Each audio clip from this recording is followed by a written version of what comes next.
নতুন একটি সকাল নতুন একটি ব্লগে আপনাদের সবাইকে স্বাগতম। আজকে আমরা যাচ্ছি তুষারদার বাড়িতে, সেখানে তুষারদার বোনের আজকে বিয়ে হবে, আমার সাথে থাকবে প্রভা। তো চলো, ফাইনালি আমি আজকে গায়ে হলুদের অনুষ্ঠানে চলে এসেছি। তো তৃপ্তিবন, তোমার কেমন লাগছে বলো? দাদারা এসছে মানে ভালো তো লাগবেই। তুমি কেমন আছো বলো? হ্যাঁ আমি ভালো আছি। তো চলো, এই বিয়ে বাড়ির অনুষ্ঠানটা আমরা খুব এনজয় করেছি। একদম গায়ে হলুদের প্রতিটি মুহূর্ত ছিল দারুণ। ঠিক বলেছো, তুষারদার বিয়েতেও আমাদের ঠিক এমন ভাবেই মজা করতে হবে। তুষারের বোনের বিয়েতে এসে তোমার কেমন লাগলো? হ্যাঁ, খুবই ভালো লেগেছে। আর এর পরের বার তুষারদার বিয়েতেও সবাই মিলে খুব মজা হবে এবং দারুণ সব খাবার খাবো।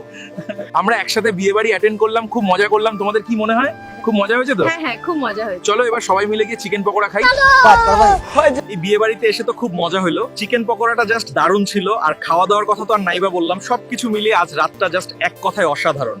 সারাদিন মজা করার পর আমরা এখন খেতে বসেছি। এই খাবারগুলো সত্যিই অসাধারণ এবং খুবই টেস্টি। হ্যাঁ একদম ঠিক বলেছো, সব মিলিয়ে আজকের দিনটা খুবই দারুণ কাটলো।